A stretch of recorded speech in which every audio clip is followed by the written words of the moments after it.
Assalamualaikum warahmatullahi wabarakatuh. Al-Fatihah.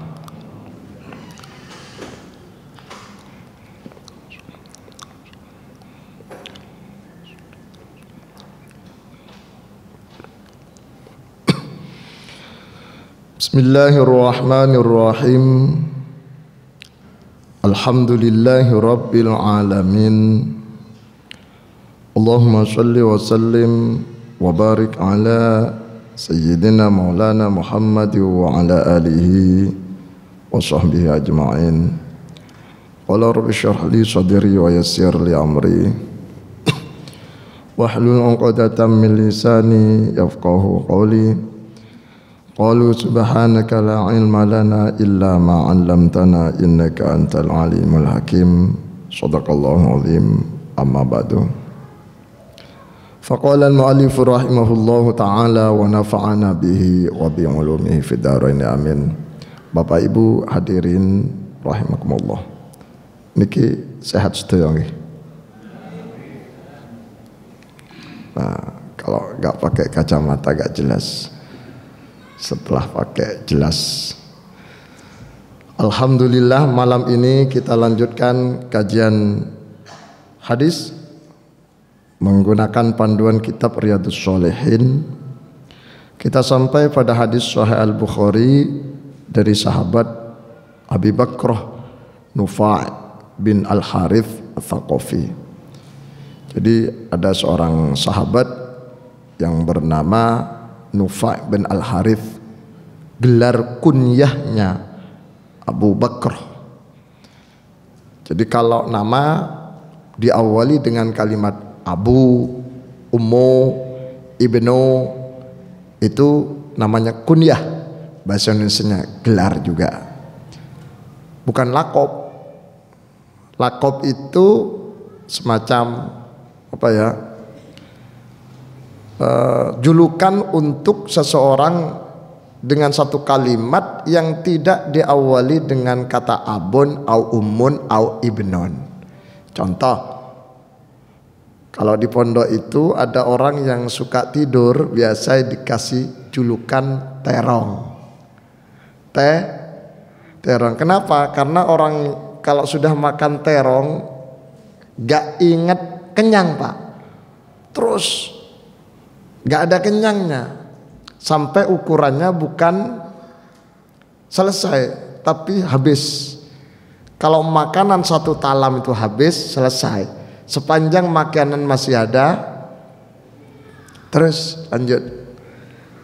Contoh, ada orang apa namanya, kulitnya hitam, dikasih gelar dasar peteng. Nah, itu namanya lakob.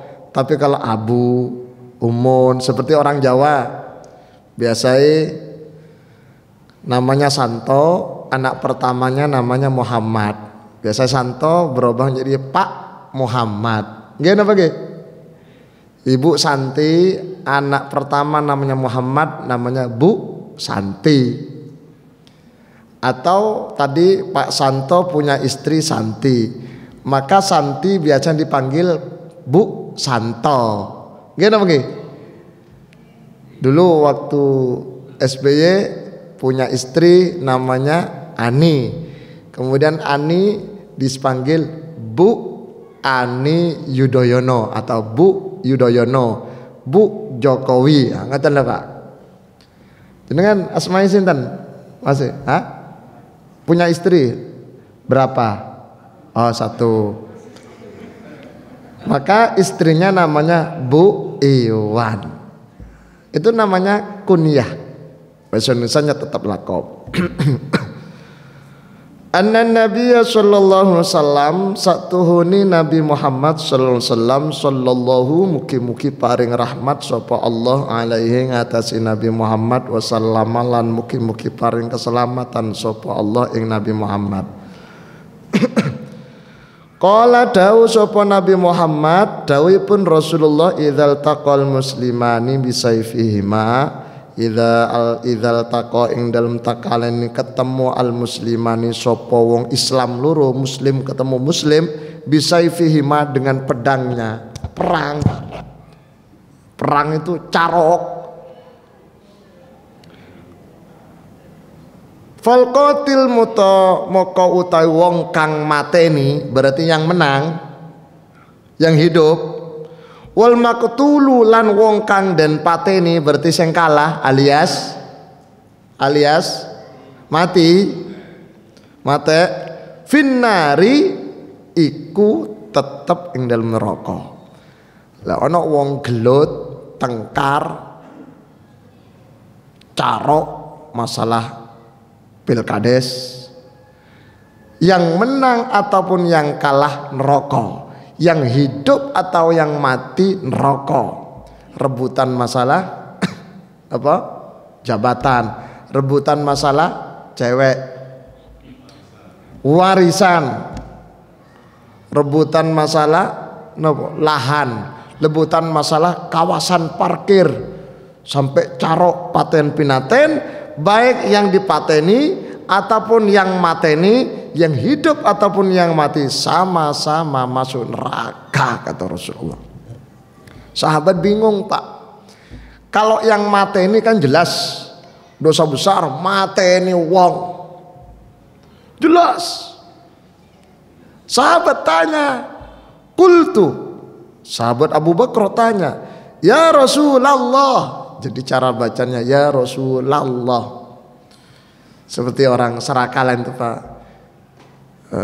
Marhaban ya nura aini, marhaban jaddal husaini, marhaban ahla wa sahla, marhaban ya khairadai.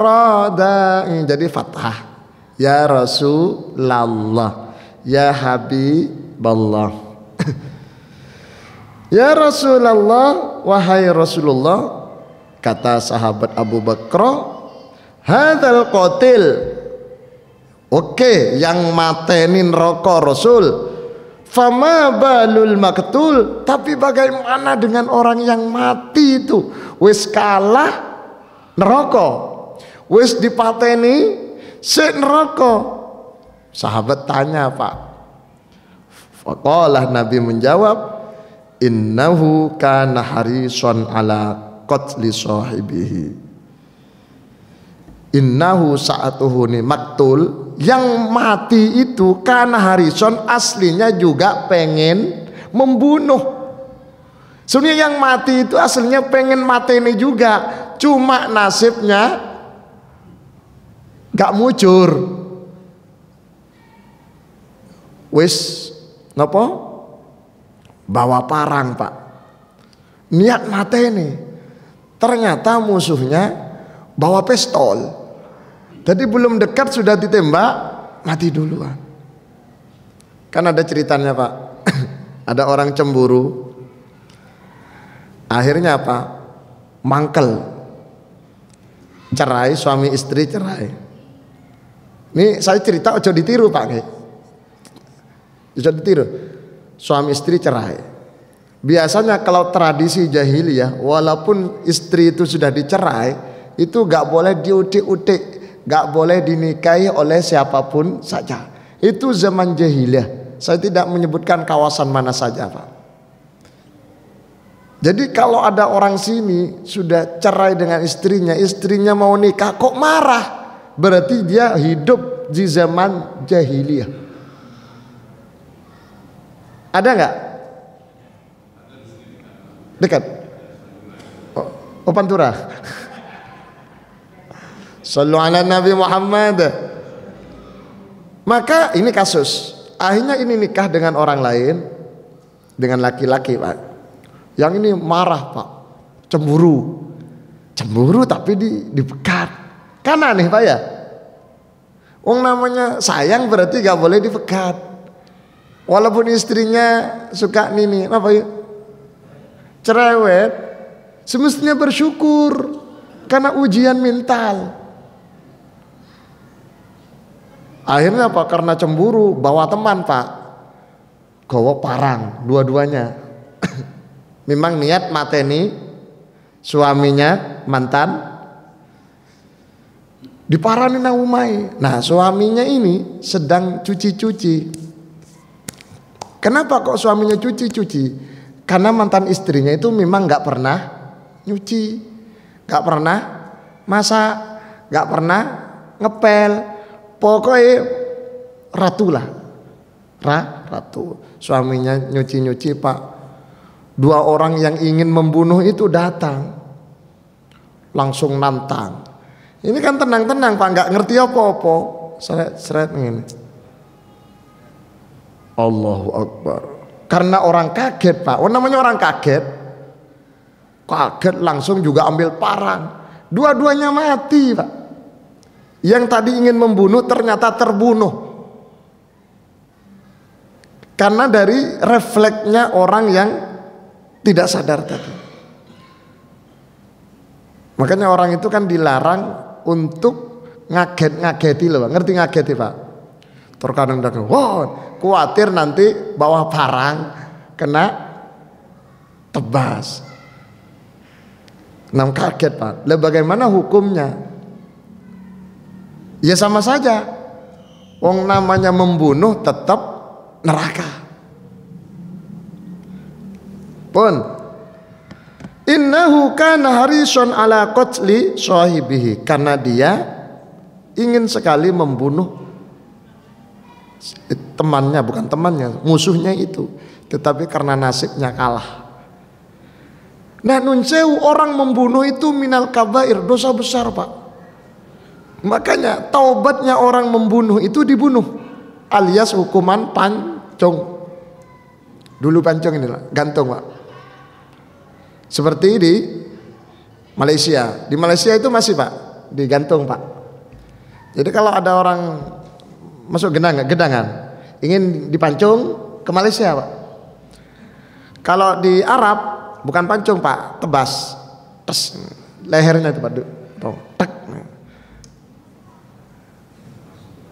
Iya, lebih sadis ya. Tapi lebih ringan matinya daripada digantung. Gendong lama Pak. Kalau digantung itu lama. Irak itu masih gantung. Saddam Hussein itu dibunuh hukuman matinya dengan cara digantung. Indonesia dengan cara ditembak.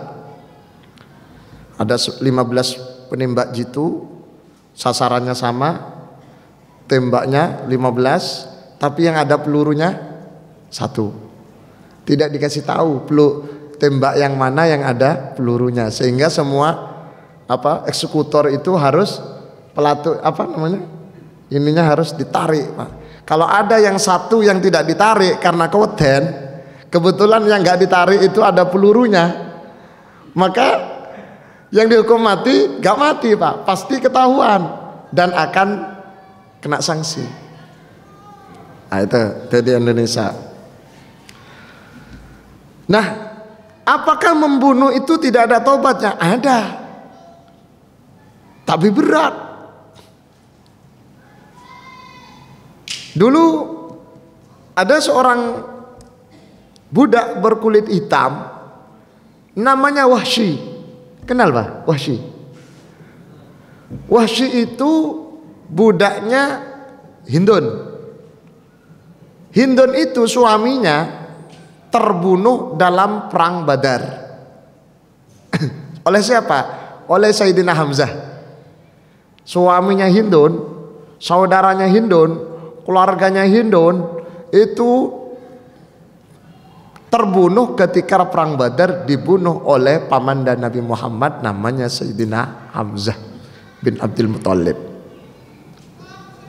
Wes Hindun mangkel, mana yang namanya Hamzah? Hanya Hindun semacam memberikan sayembara pengumuman, siapa yang berhasil membunuh Hamzah akan dimerdekakan. Jadi diumumkan di antara budak itu. Ketika ada pengumuman perang Uhud Pak, Hindun cewek-cewek Pak ikut perang dengan membawa tukang pukul yang handal, antara lain Wahsy. Jadi Wahsy ini ketika perang Uhud 1000 umat Islam melawan 3000 orang kafir. Wahsy ini tidak fokus perang Pak, tapi fokus pada seseorang, cari yang namanya Hamzah. Jadi yang lain sibuk perang, dia ngintip-ngintip endi wae sing. Akhirnya Pak Hamzah ditombak dari jauh, tembus Pak, roboh. Ketika Hamzah roboh, singkat cerita umat Islam oleng Pak, kalang kabut Pak, gara-gara 50 pemanah yang ada di puncak gunung itu turun untuk memperebutkan harta ghanimah, harta perang, rampasan perang. Umat Islam kabut-kabut, Rasulullah banyak luka Pak. Kemudian Hamzah terbunuh. Setelah Hamzah terbunuh oleh Wahsy, dodo ini Pak dibelah, jantung dan hatinya dikeluarkan, dicacah Pak, dikatakan cecek, jadikan oseng-oseng. Oleh Hindun dimakan Pak. Rasulullah menyaksikan dengan meripatnya langsung, sedih dan nangis Rasulullah. Marah sama Wahsy, marah sama Hindun. Tapi Wahsy yang membunuh, Hindun yang mencabik-cabik. Beberapa tahun kemudian ketika Islam jaya, banyak orang-orang kafir dapat hidayah masuk Islam, maka Wahsy hatinya terketuk. Wahsy yang membunuh Hamzah itu Pak, terketuk hatinya. Katanya Allah, innallaha yaghfirudz dzunuba jami'a. Allah akan mengampuni, memaafkan semua dosa. Wahsy mendengar ayat itu tertarik ingin bertobat dan masuk Islam. Singkat cerita, Wahsy itu datang pada Rasulullah, bersyahadat, berbaiat dan berjanji tidak akan membunuh, tidak akan berzina, tidak akan nyolong, tidak akan ini dan itu Pak. Baiat namanya. Wahsy disampaikan oleh Rasulullah, oke Wahsy, kamu sudah tobat jadi orang muslim. Maafkan Rasulullah. Ya saya maafkan, tapi kamu gak boleh tinggal di Madinah. Wahsy tidak boleh tinggal di Madinah. Suruh keluar dari negara Madinah Pak. Suruh keluar dari kota Madinah. Apakah Rasulullah tidak memaafkan? Memaafkan. Cuma kalau lihat wajahnya Wahsy, ingat masa-masa Wahsy mencabik-cabik dadanya Sayyidina Hamzah. Inilah yang kemudian dijadikan patokan oleh umat Islam, bahwa memaafkan itu sangat gampang dan mudah, tapi melupakan tidak bisa. Sehingga ketika ada orang Pak berbuat salah, salahnya besar sekali, riyoyo, jaluk sepuro Pak, iya, tapi tidak bisa lupa. Makanya Gus Dur itu ketika Gus, kata Kick Andy ditanyakan, apakah Gus Dur memaafkan orang itu? Iya. Apakah sudah melupakan? Tidak. Itu manusiawi Pak, manusiawi. Yang penting kita memaafkan. Kita itu wajib memaafkan pada orang yang minta maaf, wajib. Jangankan minta maaf, tidak minta maaf pun kita dianjurkan untuk memaafkan semua orang-orang yang pernah berbuat salah tanpa dimintai maaf. Wasari'u ila maghfiratin wasari'u ila maghfiratin wa jannatin arduhas samawati wa uiddat lil muttaqin. Uiddat lil muttaqin wa jannatin arduhas samawati wal ard uiddat lil muttaqin. Surga yang luasnya seluas langit dan bumi dipersiapkan orang-orang yang bertakwa. Siapa orang bertakwa itu? Alladzina yunfiquna fis sarra. Ciri-ciri yang pertama adalah orang-orang yang ingin berinfak ketika dalam keadaan senang. Hatinya senang Pak, lancar Pak. Agustusan Pak, minta sumbangan, hati ini senang, lancar. Makanya panitia Agustusan besok atau panitia Muharram ketika mau narik sumbangan pada wong sugih-sugih, cari suasana ketika wong sugih itu bahagia hatinya, Pak. Ojo wayai sumpek atau wong ngantuk-ngantuk, Pak. Lek wayai sumpek ngantuk-ngantuk paling petu 10.000, Pak. Tapi kalau waktunya seneng, hatinya plong, 1 juta itu lancar, Pak. 1 juta tuh kalau uang baru berapa? Kalau 1 juta uang baru berapa? 1.000, Pak ya. 1.000. Jadi panjangan besok kalau dapat uang 1.000, Pak, berarti maksudnya 1 juta. Yang baru, Pak, tapi masih jarang itu, masih jadi rebutan, Pak. Pun saya balik pada Wahsy. Hanya Wahsy dimaafkan oleh Allah dan dia bertobat, namun tidak dimaafkan, tidak bisa dilupakan. Umat Islam diperintahkan untuk memaafkan orang lain walaupun tidak dimintai maaf. Alladzina yunfiquna fis sarra, mereka yang mau berinfak dalam keadaan hatinya plong, bahagia, senang, suasana bahagia berinfak, Pak. Wadharra, dalam keadaan sumpek juga, Pak. Wong lanang mari diomili bojone, Pak, sumpek buatan, sumpek. Wong wadon mari seneni suaminya, Pak, sumpek. Bu, ibu sumpek buatan lek diseneni suaminya, sumpek. Tapi tetap infak. Makanya panjenengan lah ke masjid, Pak. Kalau ke masjid lah iso gawe, Pak. Karena ada kotak amal itu. Di luar. Kotak amal besar, Pak. Di sini besar, Pak. Insya Allah itu masih longgar. Panjenengan bawa uang, lebokno, Pak. Ojo didelok tok, Pak. Ono ceritain uang, Pak. Dilewatkan gini, Pak, geser. Ada orang gini, Pak. Saking pengen sedekah, Pak. Gak bawa uang.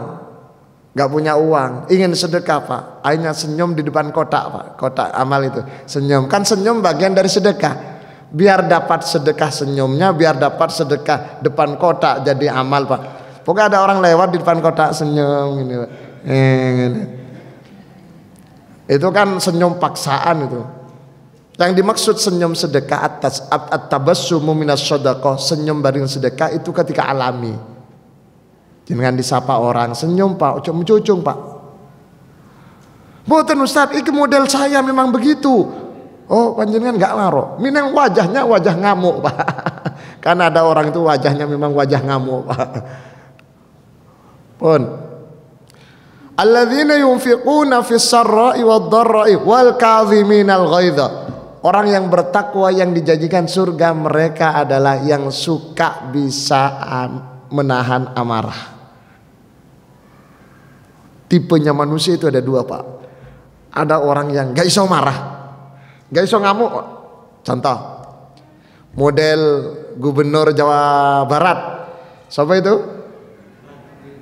Itu model orang gak bisa marah, Pak, gak bisa ngamuk, Pak.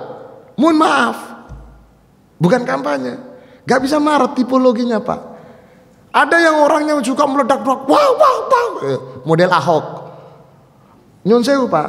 Mohon maaf pendukung Ahok, Pak. Enggak, ini nih fakta ngaji iki, Pak. Ojo dimusuhi kula, Pak. Modelnya begitu. Wah, ngamuk, Pak. Ya di sini juga ada begitu, ada orang begitu suka marah, Pak. Ada yang enggak bisa marah. Dan itu biasa. Cuma kita harus tahu bahwa orang itu semuanya bisa marah. Cuma ada yang pintar memanage dirinya sendiri, yang disebut dengan manajemen kolbu. Bisa nahan, Pak. Orang yang bisa nahan amarah, orang yang bisa nahan emosinya, maka sesungguhnya orang itu kalau menurut ayat tadi adalah orang yang masuk golongan al-muttaqin, orang-orang yang bertakwa yang disiapkan oleh Allah surganya seluas langit dan bumi. Allahumma amin. Model jenengan sedaya nih gak bisa marah, Pak, terutama saat tidur. Gak iso. Masa turu sik ngamuk. Nah, ini, Pak, penting ya. Wal kadhiminal ghaidha wal afina aninas. Afina aninas itu suka memaafkan tanpa dimintai maaf. Jenengan kalau ada orang minta maaf, memaafkan itu biasa karena dia minta maaf. Terkadang memaafkannya karena terpaksa. Tapi kalau orang itu tidak minta maaf, Pak, bapak-bapak semuanya saya maafkan. Baik sing ngerasani, sing ngilokno, sing menghina, semuanya saya maafkan. Wah, itu mantap itu. Itulah adalah orang yang al-muttaqin. Mantap itu.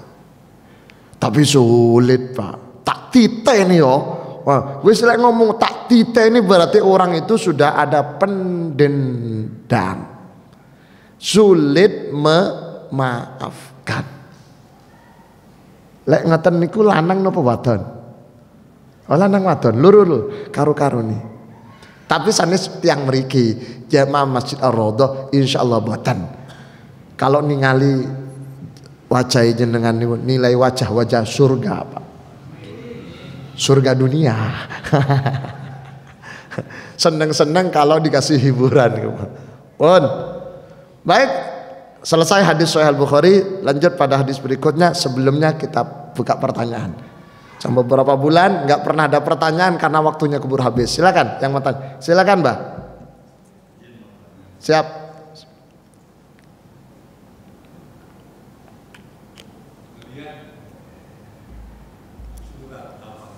Nggih. 7.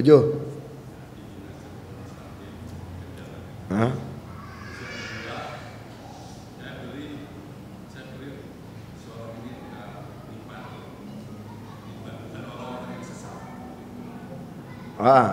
Nggih. Yang ditanyakan. Oh.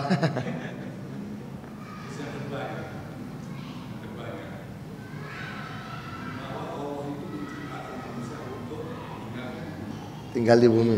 Siap.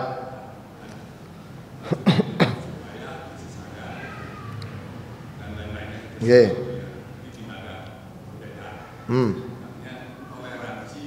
Nggih. Wah. Pertanyaan saya, kenapa kok saya katakannya itu teroris lah istilahnya ya Pak? Kok bisa masuk surga yang dari mana? Teroris masuk surga? Ya, karena ketemu dada di sana. Oh. Kalau memang manusia tak ada juga yang masuk surga, tapi kan terlalu lama. Tahapan.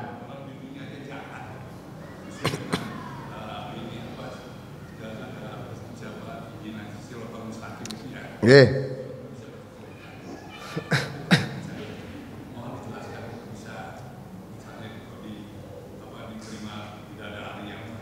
Yang teroris tadi itu ya. Terima kasih. Matur suwun. Teroris itu tidak masuk surga, Pak. Teroris itu masuk neraka. Jelas. Teroris itu masuk neraka. Karena membunuh banyak orang selain juga menentang negara kesatuan. Jelas. Orang-orang yang menentang negara kesatuan Madinah waktu itu, waktu Rasulullah, maka oleh Rasulullah diusir. Karena tidak pantas menjadi bagian dari warga negara Madinah. Sehingga pemerintah Indonesia melalui konstitusinya melarang keras ataupun menghukum keras orang-orang yang ingin menghancurkan negara, termasuk terorisme. Makanya di Indonesia peraturan perundang-undangan di Indonesia ada 3 kejahatan besar yang disebut dengan extraordinary crime. Extraordinary crime, kejahatan yang luar biasa. Satu adalah terorisme. Yang kedua adalah korupsi, corruption. Yang ketiga adalah narkoba. Narkoba. Itu narkoba 3 itu, Pak. Itu 3 kejahatan besar dan hukumannya semestinya semuanya hukuman mati. Cuma sayang, narkoba hukuman mati, teroris hukuman mati. Ya, Jadi narkoba potong leher, teroris potong leher, korupsi potong masa tahanan. Korupsi gak ada dihukum mati, gak ada Pak, gak ada. Teroris itu kenapa punya pemahaman dan keyakinan bahwa membunuh dan memberontak bagian dari jihad? There is something wrong. Ada sesuatu yang salah di dalam memahami Al-Quran, hadis dan syariat Islam. Wajahidu fillahi haqqa jihadih huwa jatabakum wa ma ja'ala alaikum fid dini min haraja millata abikum Ibrahim huwa sammakumul muslimina min qablu wa fi hadha liyakuna ar-rasulu shahidan alaikum wa takunu syuhada'a 'alan nas. Jadi poinnya orang itu meraih jihad, menokon jihad adalah pengen mati syahid. Mati syahid adalah asyhad huwa, orang mati syahid adalah alladzi yamutu yashhaduhul malaikatu. Orang yang mati disaksikan oleh malaikat itu namanya syahid. Sehingga syahid itu dibagi dua, syahidun fil jihad, syahidun fid dunya wal akhirah, syahid dunia akhirat, yaitu mati ketika membela negara, mati ketika perang membela agama, itu syahid Pak. Ada yang baginya syahid menjadi tiga Pak. Yang kedua syahidun fid dunya, syahidun fil akhirah, orang yang mati tidak perang tapi nilainya mati syahid. Contoh, mati meninggal dunia ketika ikut pengajian, mendengarkan pengajian begini Pak, di masjid A, bukan Ar-Raudhah, bukan, di masjid A, meninggal Pak, orang itu mati syahid. Meninggal dunia ketika sholat, meninggal dunia ketika bekerja, meninggal kecelakaan mau kerja, syahid. Meninggal karena kebakaran, syahid. Meninggal kena santet, tadi syahid. Pernah kena santet Bapak? Mau? Oh, enggak mau. Mati syahid. Mati karena teraniaya, jalan seperti kasus kemarin, ada 3 bocah pegang celurit Pak. Kalau ada orang lewat begini kan Pak, dia apa? Bukan celurit itu, pokoknya ada orang lewat sepedaan di apa dibacok. Kemudian ada yang mati, kan nggak salah apa-apa, mati syahid. Termasuk mati syahid adalah orang yang mati karena jatuh cinta. Jangan ngomong-ngomong ya. Orang mati syahid karena jatuh cinta termasuk kategori mati syahid. Karena orang jatuh cinta itu perjuangan, penuh perjuangan. Kok tahu? Pengalaman. Coba bantar-bantar kurung bojoku. Lesai itu dengan syarat dia tidak mengungkapkan, ditahan Pak. Oh, gak usah diungkapkan. Kalau sekarang kan enggak Pak, jatuh cinta, I love you. Andaikan kau jadi hujan, aku jadi payungnya, gitu. Andaikan kau jadi kumbang, aku jadi bunganya. Andaikan kau jadi kuburan, aku yang ziarah. Gak usah. Kalau ditahan terus sampai gak muat Pak, kan ada kasus itu di Gubeng itu Pak. Alumni SMA berapa gitu Pak, Rioni sekitar 40 tahun kemudian ketemu dengan wanita idamannya. Dulu gak sempat disampaikan, ketok gandengan dengan suaminya, geblak mati Pak. Nah, itu bisa mati syahid itu. Karena apa? Mati karena jatuh cinta dan orang lain tidak ada yang tahu. Kalau sekarang enggak Pak, jatuh cinta dijadikan status Pak. Nggih. Apalagi jatuh cinta pada suami orang. Wah ruwet wong gedangan gitu. Shallallahu alaihi Muhammad. Jadi mati syahid adalah mati yang disaksikan oleh para malaikat. Malaikat itu akan menyaksikan bagi orang-orang yang mati dalam keadaan baik, bukan mati karena membunuh orang ataupun tadi bom bunuh diri dan seterusnya. Bukan. Jadi mereka itu salah di dalam memahami konsep jihad dan konsep mati syahid dan syuhada. Kenapa salah? Karena tidak pernah belajar di pesantren, tidak pernah belajar di pondok, atau pernah belajar di masjid-masjid tapi ustadznya juga nggak pernah mondok. Sehingga muncul istilah pentingnya belajar pada ustadz yang sanadnya jelas, silsilahnya. Jenengan belajar ke saya dari Sidogiri, ke atas sampai ke Zainuddin Al-Malibari, terus ke atas sampai ke Rasulullah. Sehingga pewaris Nabi itu ada dua, Pak. Satu ulama sebagai yang punya beban untuk menjelaskan pada umat sebagai pewaris Nabi. Yang kedua, dzurriyyahnya Rasulullah sebagai penerus keluarga ahli bait. Maka oleh karena itu panjenengan jangan terpengaruh oleh medsos yang tengkar antara kan saling menghujat, Pak. Yang gos menghujat Habib, yang Habib menghujat Gus. Gak usah Pak. Biarkan kita hormati. Jangankan sama Habib, jangankan sama Gus, terhadap binatang aja kita harus menghargai. Terhadap non muslim kita wajib menghormati, apalagi sesama muslim, Pak. Biarkan. Tapi Gus itu nasabnya gak nyambung, kok ngerti? Andaikan pun tidak nyambung, kita tetap menghormati. Mantap. Kalau nyambung, ayo. Kemudian kita misalkan masuk surga ketemu Rasulullah, papasan gini. Rasulullah gak noleh, Pak. Rasul kok gak noleh? Kan kamu di dunia saya gak ngakui anak turunanku. Ayo, ya apa, Pak? Kita wajib menghormati. Coba ketua PBNU itu, Pak, yang kemarin menyatakan dengan tegas.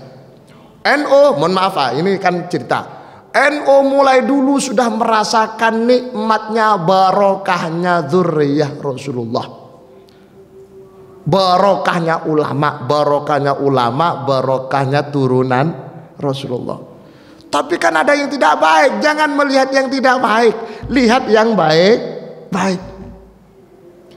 Jangankan dzurriyyahnya, anaknya Nabi itu, Pak. Nabi Nuh tahu, Pak? Anaknya Nabi Nuh kan Sam, Ham, Yafith, yang baik-baik. Ada satu yang mati, Pak. Kan Am. Berarti kan 4. Tapi jenengan jangan niru ketika punya anak yang rodok beleng, Pak. Gak apa-apa aku niru Nabi Nuh. Jadi anakku situ api, situ gak api. Jangan. Kita berusaha anak kita itu menjadi orang baik. Ngoten, Pak nggih? Jadi kesalahan mereka itu salah di dalam memahami konsep jihad, sehingga karena salah semuanya terus ditularkan kesalahan itu, muncul bom bunuh diri, dan mereka jaminan neraka, gak ada surga, Pak, bagi mereka, Pak. Karena Pak mati dalam keadaan membunuh. Tapi kan yang di non muslim itu kalau tidak bermusuhan dengan kita wajib dilindungi. Man adza dzimmiyan faqad adzani, kata Rasulullah. Siapa yang nyakiti orang kafir dzimmi yang tidak ikut perang. Orang kafir gak ikut perang, Pak, bertetangga dengan kita, berteman dengan kita, sekolahnya sama, kampusnya sama, RW-nya, RT-nya sama, bahkan ketika Agustusan bal-balan sama, satu klub. Di sini apa? Futsal apa? Bal-balan gitu. Futsal, satu klub, satunya muslim dan muslim, Hindu dan macam-macam, satu klub, mereka berteman, tidak boleh disakiti. Kata Rasulullah, orang yang menyakiti mereka itu berarti sama dengan menyakiti aku. Orang menyakiti Rasulullah, maka orang itu berarti mengajak perang menghadap Gusti Allah. Gak boleh, Pak. Jihad apa? Jihad dalam konteks saat ini adalah memperjuangkan agama Allah dalam arti yang luas, bukan hanya perang. Ngaji ngeten, Pak. Jenengan yang ikut pengajian ini berarti dalam syiar. Coba saya ngaji sendirian, Pak, walaupun di syuting, tapi gak ada yang dengar, Pak. Ini abah yang tukang syuting ini namanya style tinggal mulai, Pak. Ditelok teko HP teko omah ngene. Saya jadi enggak, Pak? Gak jadi. Maka panjenengan jihad, saya juga jihad. berarti terjadi apa ya? Kesepakatan, apa namanya? Kebersamaan. Sama sholat jamaah, ada imam, ada makmum, harus bersama. Bukan berarti saya paling baik dengan tidak baik, atau panjenengan paling baik saya tidak baik. Enggak, sama-sama. Baik buruknya biarkan Gusti Allah yang menilai. Ngoten nggih? Ada lagi? Silakan. Sebentar Bu, sebentar setelah ini.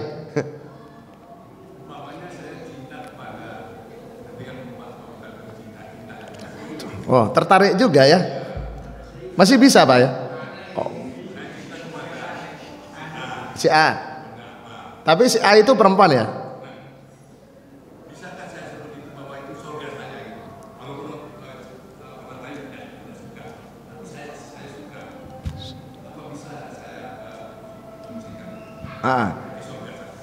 Jadi itu maksudnya senang pada perempuan, bukan sesama orang lain gitu ya, umum. Jadi begini, ketika Rasulullah, ini dalam Sahih Bukhari Pak, ini hadisnya mutawatir, hadis yang diriwayatkan oleh ratusan sahabat. Ketika Rasulullah ceramah panjang lebar menjelaskan tentang kiamat dan kematian, tiba-tiba ada orang desa Pak berdiri, Rasul, panjenengan menjelaskan tentang kiamat dan kematian, mata sah Rasul, kapan tuh kiamat itu terjadinya? Rasulullah kaget. Mada a'dadata, apa yang kamu persiapkan untuk kiamat, untuk kematian itu? Kau kok sudah tanya? Dia bilang gak ada Rasulullah. Terus saya hanya punya satu, hubbi ilaika, cintaku padamu Rasulullah. Saya hanya mencintaimu Rasulullah. Kemudian Rasul katakan, almar'u ma'aman ahabba, seseorang itu akan masuk surga bersama orang yang dicintainya. Terus Rasul katakan, wa anta ma'aman ahbabta, kau sahabat akan bersama orang yang kau dicintai, berarti Rasulullah. Jadi panjenengan mencintai seorang habib, maka panjenengan besok kalau sama-sama masuk surga bersama. Mencintai seseorang bersama. Makanya mengapa suami istri itu kalau sama-sama baik akan masuk surga bersama, ketemu? Jika saling mencintai. Kalau suami istri gak saling mencintai alias terpaksa, alias kawin paksa. Jenengan dulu waktu nikah dipaksa nopo saling mencintai? Saling mencintai. Berarti panjenengan dengan istrinya akan masuk surga bersama. Lah itu betul, orang itu akan masuk surga bersama dengan orang yang dicintainya jika sama-sama baik. Bahkan ada ceritanya begini, ada orang masuk surga, kemudian di surga protes Pak. Ketika di dalam surga protes, malaikat, saya agak kerasan di surga malaikat. Kenapa? Teman saya yang biasa dengan saya ngopi bareng, ngaji bareng, melok yasinan bareng, iku belum datang malaikat. Endi koncomu? Yang iku panggil. Ternyata teman dekat, teman karib, teman duduk, teman yang dicintai juga saling memberikan syafaat dan pertolongan besok di hari kiamat. Ngaten lagi. Silakan Ibu, matanya apa Bu? Cinta juga. Assalamualaikum Pak Ustadz. Waalaikumsalam warahmatullahi wabarakatuh. Temanya yang tadi saling memaafkan itu loh Pak Ustadz. Oke. Jadi ada yang berseteru sampai bertahun-tahun, tapi sampai detik ini belum saling memaafkan. Yang satu mau minta maaf, tetapi yang satu itu tidak pernah mau memaafkan, sepertinya tuh benci. Gitu. Ini curhat apa tanya? Enggak, saya pengen tahu apakah yang misalnya kita masuk ke tengah-tengah supaya mereka itu akur. Mantap. Waalaikumsalam. Assalamualaikum warahmatullahi wabarakatuh. Waalaikumsalam warahmatullahi wabarakatuh. Betul. Dan ini banyak kasus Pak. Wis kadung jengkel padahal permasalahannya remeh temeh, yaitu potnya kena senggol mobil, pecah diganti, cuma tidak sesuai dengan bentuknya, mangkelnya lebih dari 20 tahun. Ket anaknya lahir sampai anaknya lulus kuliah gak iso akur Pak. Ada nggak? Ada wong senden kok. Ya apa itu? Maka ketika panjenengan melihat ada saudara, ada teman, ada tengkar semacam itu, kalau bisa panjenengan menjadi seorang wasit, penengah, pendamai Pak. Wa in ta'ifatani minal mu'minina qatatalu fa aslihu bainahuma. Sampai pada ayat berikutnya, ya ayyuhalladzina amanu. Ya Pak. Berikutnya Pak. Ya ayyuhalladzina amanu. Wa in ta'ifatani minal mu'minina qatatalu fa aslihu bainahuma. Fa in bawat ihdahuma 'ala al-ukhra faqatilul lati tabghi hatta tafi'a ila amrillah. Fa in fa'at fa aslihu bainahuma bil 'adli wa qasitu. Innallaha yuhibbul muqsitin. Innamal mu'minuna ikhwatun fa aslihu baina akhawaykum wattaqullaha la'allakum turhamun. Kewajiban kita ketika melihat saudara, teman yang gak pernah akur, gak gelem akur, alias siwa, alias satru, alias engkeran-engkeran sampai puluhan tahun, 20 tahun jadi contohnya, wajib mendamaikan. Saya pernah kejadian itu Pak. Perempuan Pak. Jadi kalau perempuan itu kalau sudah kalian dendam Pak, luar biasa, dendam kusumat. Makanya dukun yang paling mandi adalah dukun perempuan Pak. Iya, akhirnya saya bilang, Bu, ada salamnya Bu itu, katanya jaluk sepuro. Saya bawakan oleh-oleh Pak. Ini dari dia, diterima. Oh iya, salam balik. Lama-lama titip barang juga Pak. Padahal dua-duanya gak titip salam. Cuma saya acting, pura-pura. Akhirnya lama-lama dua-duanya akur dan sekarang raket Pak. Cuma satunya sudah meninggal sekarang Pak. Ini Pak, itu penting. Ibu kalau mengetahui, berarti tetangganya Ibu itu ya? Insyaallah. Oh iya, berarti panjenengan wajib untuk mendamaikan. Itu perintahnya. Mohon maaf Pak Ustadz, tetapi banyak yang berusaha ya, tapi sampai yang satunya ini loh yang agak susah. Yang satunya itu datang mau minta maaf, tapi yang satunya itu loh. Lah ya itu. Itu kan persennya dua orang ini memang ada satunya ingin minta maaf, satunya kekeh gak memaafkan. Panjenengan sebagai orang tengah tadi, orang tengah titip salam dari itu perkara gak sudi ya, misalkan tetap besoknya titip salam, lama-lama juga akan lentur seperti batu keras itu Pak, ditetesi banyu lama-lama bolong. Ngoten Bu nggih. Panjenengan mulai nanti pulang dari masjid bilang sama tetangganya yang kekeh, ada salam dari itu gitu loh Pak, dibelikan terang bulan. Ngono dipangan mari atine lentur ngoten Pak nggih. Mugi-mugi bermanfaat lan sasaran ridha Allah Subhanahu wa taala. Kita akhiri dengan doa kafarat majlis. Subhanakallahumma bihamdika asyhadu an la ilaha illa anta astaghfiruka wa atubu ilaik.